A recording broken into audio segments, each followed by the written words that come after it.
today on the show. My name is Bruce Starr, and I am very excited to introduce you to today's guest. Jane Graham is truly a very special guest to me. She's a world-class astrologer. She's been on hundreds of radio shows around North America.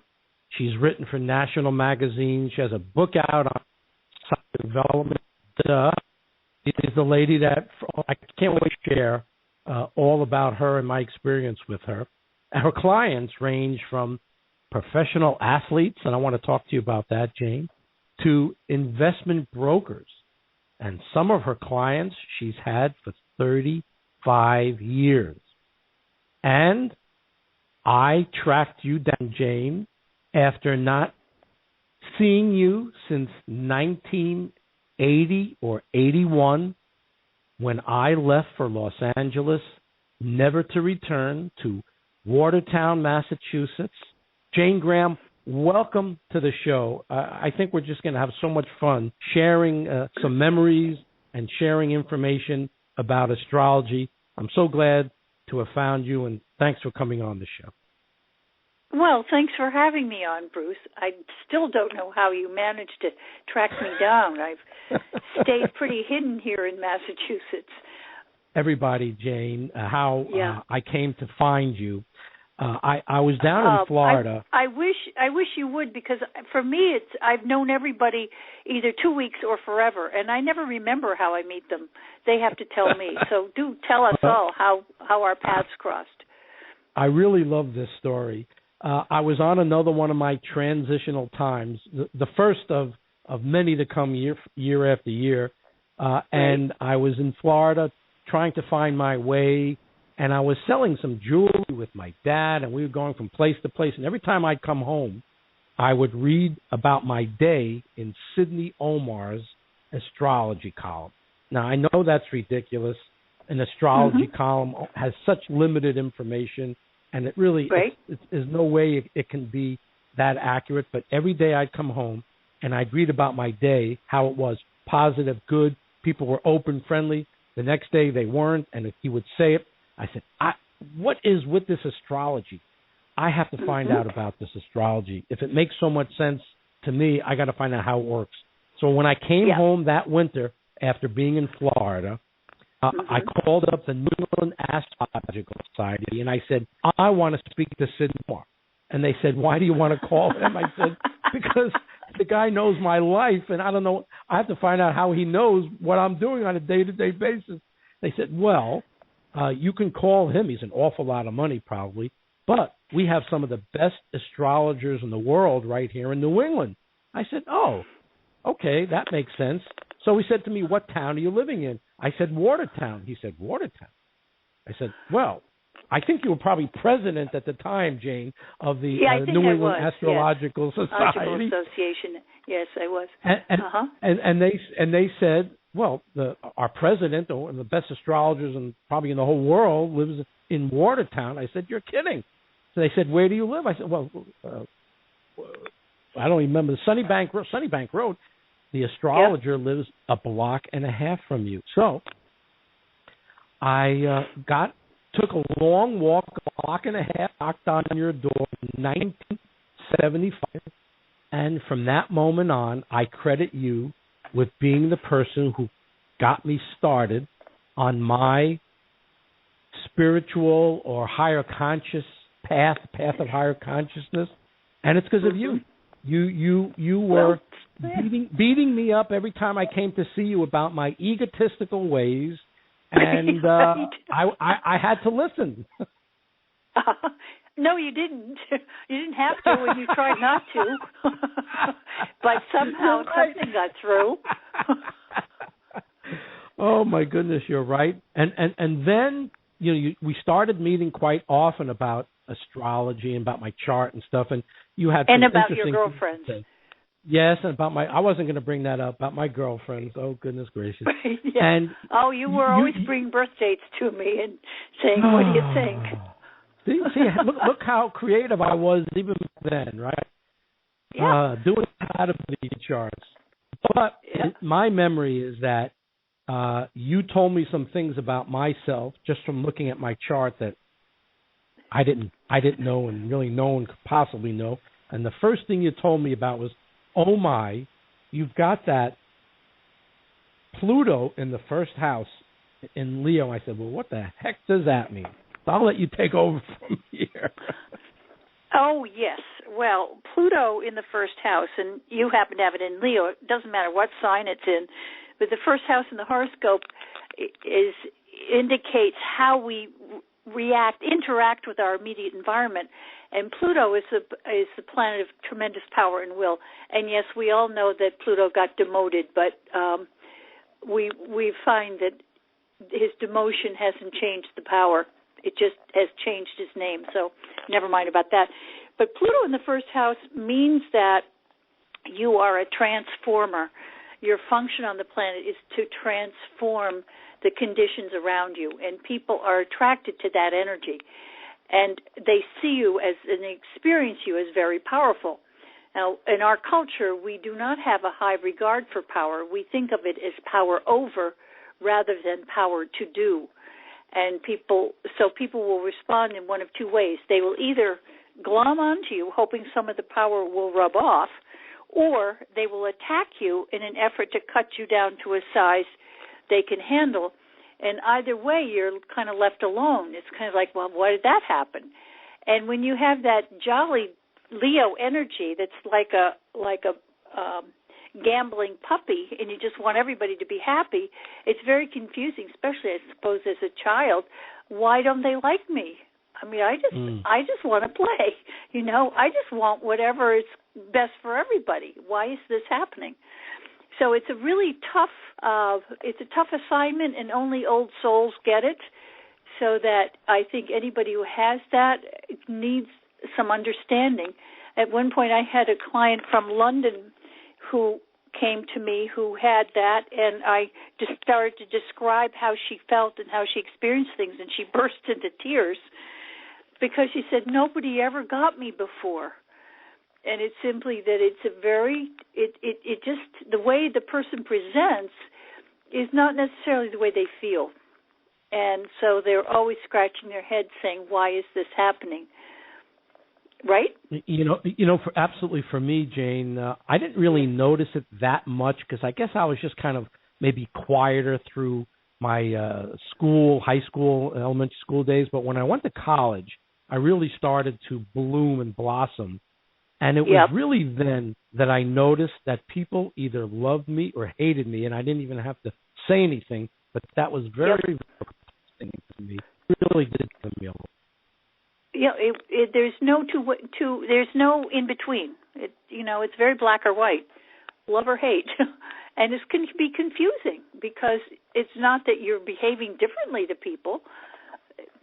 So why would that happen? I think that's the hardest thing for anybody to understand. And I think when you understand that the way that just because people are threatened by you doesn't mean that you're doing the threatening.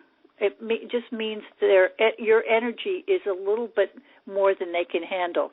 It's like you just have cranked up the decibels a little too high for some people, and others love it. Others just go right there with you and say, "Yes, this is where I want to be." But it's tough for young people. You grow into it, and of course you have. But at the time, it probably was confusing. Yeah, right? That's what I feel. Oh, yeah, sure. I mean, that's why I feel something like astrology is so, so helpful, because life is a maze to most people, and especially if they're closed off to the different information that's out there. But at least if you get your chart done by somebody like you, and to this day, you tell me that you still do the chart the old-fashioned way with the algorithms by hand. Did you say you still do that sometimes? I do that. Yeah, unless I get really backed up, then I run them off the computer. But part of it is almost a meditation to get into the personality, because I view astrology as a branch of psychology. I'm much more interested in it as a tool for self-awareness than as a predictive tool. And I think it has no peer as far as I'm concerned. It's like a personality profile. And we've done some studies that show that you can get more from a chart than what you can get from a chart will take maybe 3 months of therapy to get. Absolutely. So, Absolutely. It short circuits that whole thing. I mean, it can save you money. And I've always liked working with therapists because I think it goes hand in hand. So some of them will send their clients to me to have their charts done, and then they take the CD back, or they can then discuss what came up, and it gets them further along the road to whatever it is they're going to. And I think that because we all are wired differently, and one of the things I do new baby profiles, and everybody thinks a baby is a blank slate upon which life will write, but really they're not. They're like computers. They come fully loaded, but you don't have the owner's manual. So then I try to provide that, because we tend to project from our own set of needs, wants, and desires. We assume the way we perceive the world is the way others do, and if they're behaving differently, we more often than not think they are either misguided or whimsical, and we're going to straighten them out, instead of understanding that they have a different set of needs, wants, and desires that are equally valid, though they feel crazy, and we have to respect the differences that everybody brings to the table. And in relationships, because I know that's your business, it's a matter of understanding what you're working with, because you're never going to change anybody. So you've got to make sure, except yourself, you're the only one you can change. So the more you understand about yourself and the more you understand about the other person, the more you can celebrate that person instead of trying to tell them that they're wrong because they feel differently. So well, I'm not going to tell you, Gene, that the reason why I first became so interested in astrology, and I will not admit this to you now at this point in time either, was that I can find out about how different the girls were and why, and how through understanding astrology, I can sort of find my way into, perhaps having them like me more, or manipulating me to get what I wanted. Yes. Manipulating them, dearie. Oh my God. I'm not admitting to that at all. Yes. Okay. You don't have to. And it's so amazing to hear you say things like that. You get into the psychology of it, because that's really what drove me on later. That I realized, wow, I could find out so much about people, and it's like a head start. It's cheating a little bit when you know about their chart, and they go, how do you know that? Well, it's basically right. But what I'd like to tell people, Jane, is when you have such great insight, because I've done those baby charts for some friends every once in a while, and to this day, they say to me, it helped me so much. I understood this, and I understood why my little baby did this, and my little baby did that. And it's so incredible to hear you say that they come packed with information. Most people wouldn't understand that. But really, Jane, and I'll have you explain it a little bit, but I think and I believe that the reason why astrology works is our souls chooses our parents. People think our parents choose to have a baby, but it's just the opposite, which is typical of so much of our knowledge that we have. The baby chooses who to come back and experience their life with, so they can learn the lessons that they need to learn. Right, absolutely. I'm 100% with that concept. I think there are no accidents, and I think sometimes, and you recognize, and sometimes when people have several children, there will be one that they feel more connected to than another, and it's not that they're favorites, but there's just a connection, and they feel guilty sometimes, but it's okay.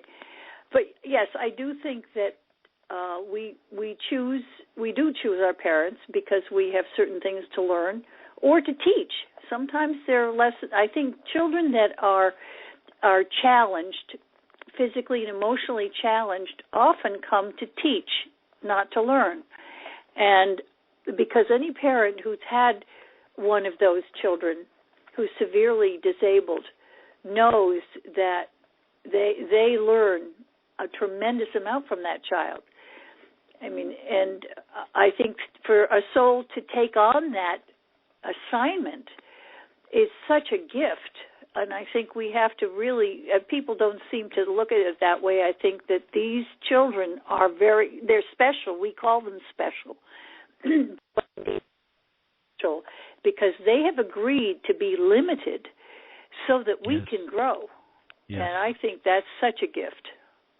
Yes. As a matter of fact, Jane, my guest on Friday, his name is Murray Langston, the unknown comic. And I was his agent out in L.A. when his personal appearance agent out in L.A. when I was out there.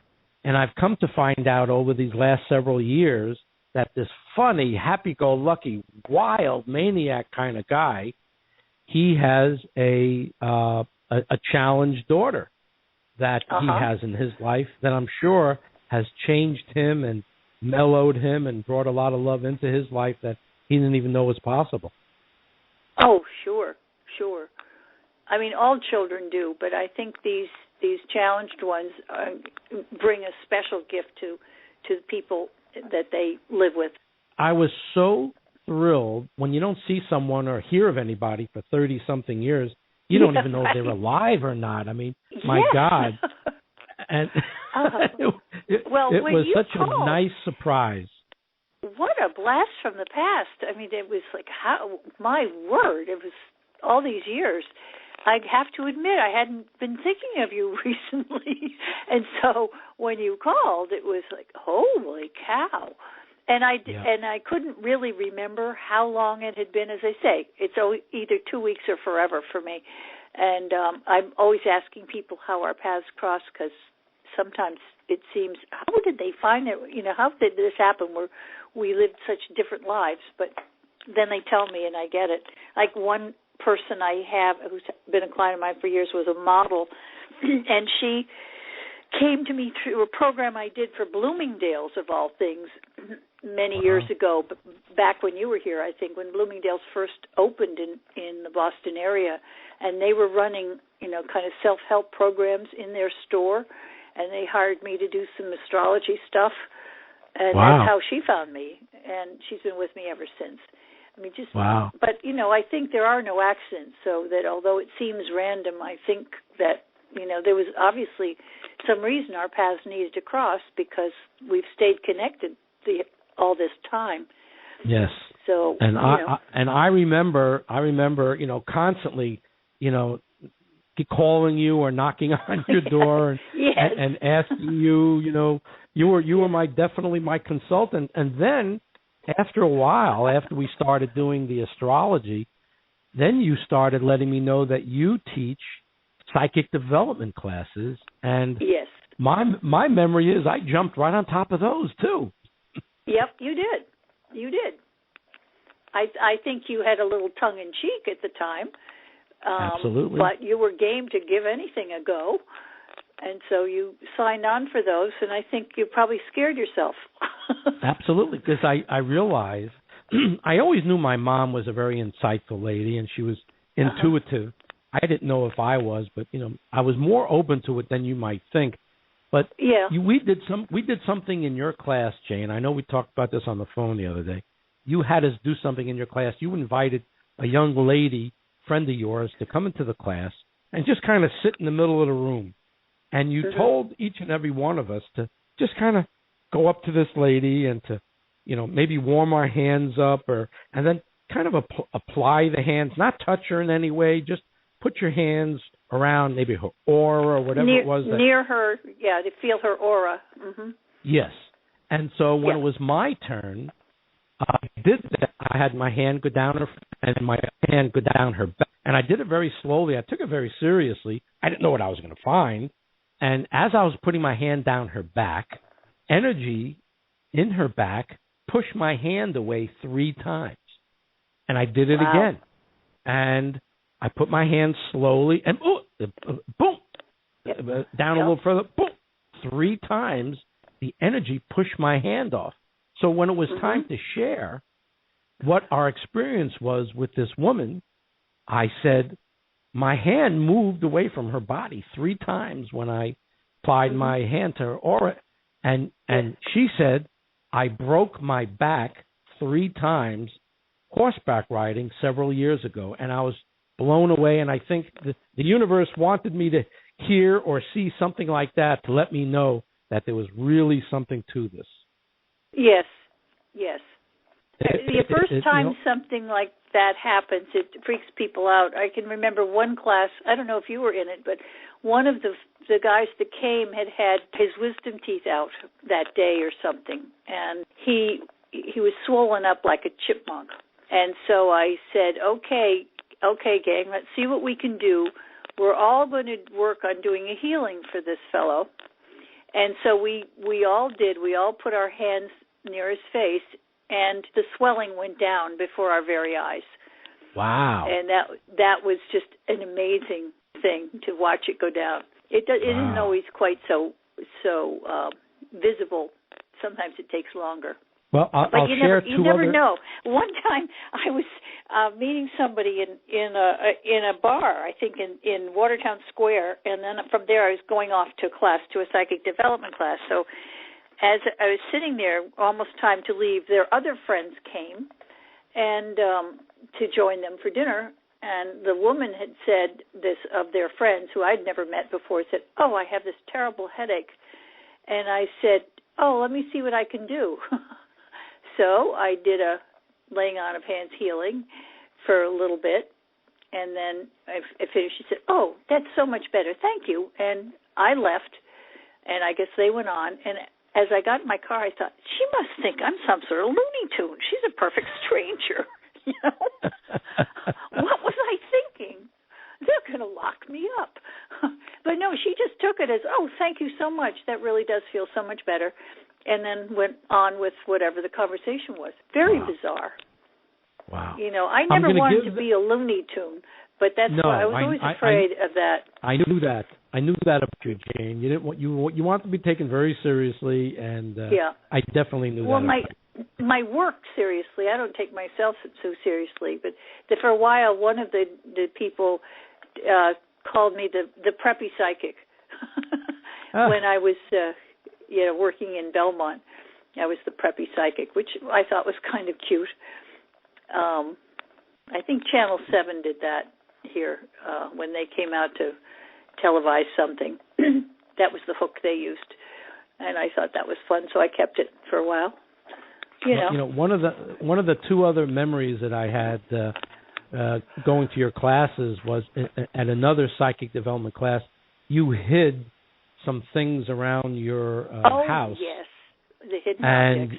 And you asked us to go find them. And I don't know how I did it, and I wasn't the only one, but I definitely found, if you were hiding like 4 or 5 things, I definitely found, at least 1 or 2, if not 3 of them in places that, you don't walk over to, or on top of a ledge, over your window, someplace really strange. And my memory is that I was able to find a couple of those items. And my second memory was, and we talked about this the other day, you had an astrology class and you were studying charts. And every week you would pull out a chart that was especially challenging or different or unusual. Maybe it was a celebrity's chart or, like a politician.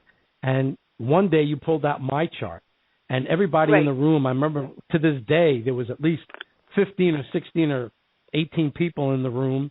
And you said, I want to work on this chart. And here I was sitting in the room where people were going, oh, my goodness, this poor guy. I blanked out the names. I never gave them the names. It was just male or female. Right. And then they were study charts, and there'd be a list of questions like, what do you think is this person's greatest challenge, or what do you think the relationship with the opposite sex is like, or what career would you recommend for this individual and why, all those kinds of questions. And yours was a favorite because because of that first house Pluto, which means that you have, and you also have Jupiter in the 10th house, which means you would be successful if you sat on your hands. And if you put any energy into anything, you're bound to be successful. It's a God-given gift. It also says that you will always have to be self-employed.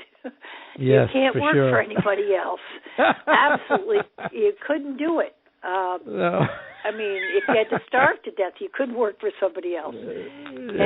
Pretty strongly true. Plutonian people are like that. I try to tell them that it's okay. It's because otherwise, if you try to work for people, you'll find yourself getting fired because they're threatened. Astrology is just such an interesting thing. Tool. And the other thing I love about it is you can never learn it all. You can go for 3, 4 lifetimes, 10 lifetimes, and you can never learn it all. That's right. Well, if you're using it to study people are endlessly fascinating. You know, there's always more to them. So and astrology is just a wonderful tool to learn about people. I think astrology itself isn't as important as what it brings up. So, yeah, I think astrology is great. Such a wonderful tool, and I try to get everybody to understand that this is just one of many tools. You have to use the tool. I mean, I have people calling, say, what kind of day am I going to have, or what kind of year am I going to have? And I feel like saying any kind you like. It's up to you. I can tell you where the potholes are. I can give you the weather prediction, and that's what astrology is like, predictively. It's like weather predicting in the sense that you can't change the weather, but if you know what the weather's going to be, you can modify your behavior to make life more comfortable for yourself. And so that, to me, makes perfect sense. Why would you go against the grain, against the tide? It seems to be you'd be spending much too much energy for naught, you know? So that's why I think astrology is such a great tool for us, but we have to use it. We have to decide how we're going to use it and use it responsibly. I think we have free will and responsibility for our decisions. It's not engraved in stone. What it tells us, as we know, the stars impel, they don't compel. So by knowing these things, we can work with it to chart our course, but we still have to do the charting of the course. Absolutely. We're handed tools that we choose right from the beginning. Like we said, the soul up there decides how it's going to enter into, with what kind of parents, alcoholic parents, drug-addicted parents, easy parents, hard parents, and the older soul picks tougher challenges. Kind of makes sense. You said just a few minutes ago that I was born with this Jupiter in the 10th house. It's actually conjunct my Taurus in the 10th house, which is such a wonderful, beautiful thing in Taurus. But then you have Jupiter and Mars in Taurus conjunct each other in the 10th house and Taurus rising. It's lovely. You are a lucky duck, kiddo. You're when very it comes lucky to that, to have but that. then move over into the 9th house and the 3rd house, and that's where the huge challenge has been for me. Okay. I've got the Sun-Venus conjunction in Aries and the Moon in Aries. Yes. That's all in the 9th. Mm-hmm. Exactly opposite Neptune and Saturn. Exactly opposite. Yeah. Well, you needed that, or you would have run roughshod over the whole world. Right. Yeah. I never thought about it that way, Jane. I just never thought about it. You would have been insufferable, Bruce, if you didn't have some breaks. Those are the breaks. But you know what's been frustrating, Jane? When I have gotten successes, like I told you a little bit about living on the tropical island in the Western Caribbean for 9 years and doing such a great job on the radio and creating situations that they've never had before and letting people know about the weather, and if there was a hurricane coming, you know, I was the one that let people know instead of them being totally not knowing, because really blindsided. So I really was proud of what I did and how I did it, but even that came to an end, not to my own choosing, and that's happened so many times to me where all I want to do is build and build and build upon what I'm doing, and it's never worked out that way for me, and it's frustrating, And people say to me, how do you have all these different talents? Well, I said, I kept getting the carpet pulled from under me, and I had to learn new talents to keep on going. Right. Well, also, because you are, I think you're a seeker as opposed to a finder, and the seekers are people for whom there is no one career path that will hold their attention for a lifetime. So they, as opposed to finders who can invest a lot of time and money in education because they'll use it, they can go to law school and medical school, and then they will become practicing lawyers and doctors, whereas seekers could go to law school or medical school, and then they become writers or something else. That's me. They don't use it. Yeah. And when you're a seeker, you have only 3 years at any one thing. The first, because it's new and exciting, and you say, aha, this is it. This is what I'm going to do. The second year, it's still exciting, but you know enough to make change.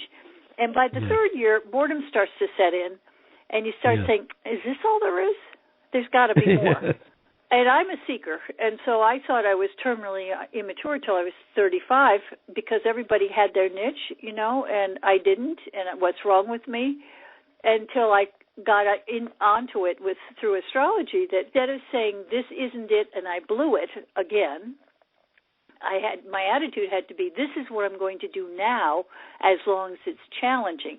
And when it's no longer challenging, I'll do something else. I don't know what that is, but I'll find it when I get there. And who knows what's over the next rise in the road of life. That's the attitude you have to adopt instead of, oh, rats, it didn't work. Because it did work. It worked as long as it needed to. Now it's time for something else. So let's embrace the newness instead of bemoaning the loss. So that's the way we have to look at it. And a broad enough base of skills, you can make all those transitions gracefully. That's what I try to tell parents of seeker kids. Make sure they don't get too tightly tracked because they'll have to backtrack in order to switch. These are the kinds of things that you can learn from astrology and, make your life work better. I'm so glad you brought up the point of being 35. And, a lot of people understand why every 7 years they go through a trial and error period in their lives where the things that work so easily for them. It's called life, Jerry. Life is trial and error. You know what I'm getting at, though. You know what I'm getting at. It seems like, 27, 35, 42. Yes. And especially at 42, Jane, if people don't have any understanding of astrology, they absolutely freak out. And it's not just because of Saturn returns, but there's another planet that kicks in at 42 that makes life. 42, there's 3 major configurations. There's the Uranus opposition, which is a killer, and then there's the Saturn opposition and the Neptune square. All of those happen at the same time. That's called the midlife crisis, or better to call it the midlife transition. And it's when the universe takes a wrecking ball to our life so that we can reconstruct it. It just usually destroys what we have built so that we can then get to do it again, only this time better because we know more. But it's pretty ugly to go through. And when the Uranus opposition's hitting, and it goes back and forth for about a year period, it's always associated with loss. And you lose parents through death. Sometimes people get divorced and single people get married. I mean, huge transitions at that time. And I always encourage people to wear a sign, I'm having my Uranus opposition, leave me alone. Don't talk to me until next November, stuff like that. If you know what it is, and just to hunker down and count the days. We can get through anything if we know there's an end point to it. Yeah. What gets us is when we think it's terminal. Yeah. So that's the other thing about astrology. It's cycles. Nothing lasts in this life.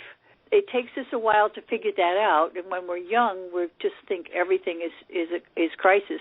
But as we get older, we see enough cycles, and we say, I can get through this one too. I got through the last one. Here's what I learned, Jane, from those, especially with me. Yeah. If I was definitely on too much of an egotistical, material path, and if I didn't start getting it by the time I was 35, my universe was going to let me know that that's not really the best path for me. And so if whatever I didn't get in the last 7 years, I got reminded at 35. And of course, if you want to go on your merry way for 3 or 4 years after your 35th, if you insisted on an ego life and a material life, by the time you got to 42, it was all brought into the open, some of your ways of life, and for us to see how we could possibly change to get more on a spiritual path. Oh, absolutely. You get whooped upside your head, and if you aren't paying attention, you get whooped again until you get it. That's just the way it is. So you might as well wake up and smell the smoke early on so you don't have to keep getting whooped upside your head. It's going to happen. I think that's why I think I have so many like flat spots in my skull, I think.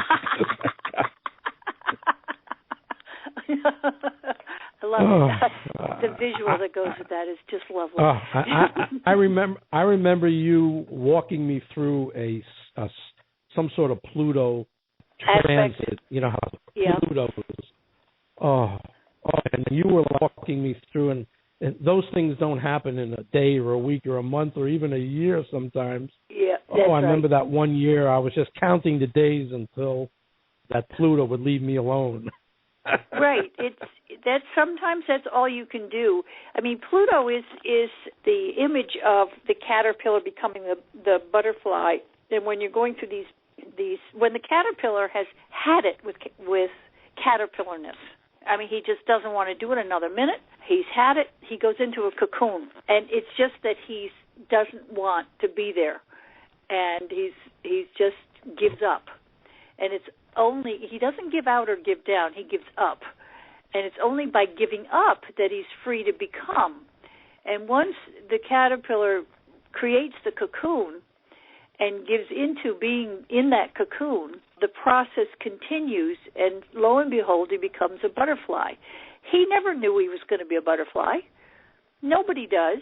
He had to just give up caterpillarness. That's all he was up to. Give up caterpillarness, and then you become. But we hold on to our caterpillarness because it's familiar.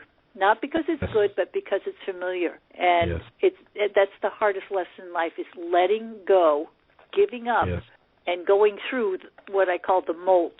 When you molt, you shed your skin, and you're extremely vulnerable until the new skin or the new shell is formed. And you're just walking on eggshells until that happens. But it's important to do so. I mean, we molt because we outgrow a part of us, and we have to let it go so we can get the new, improved version, you know?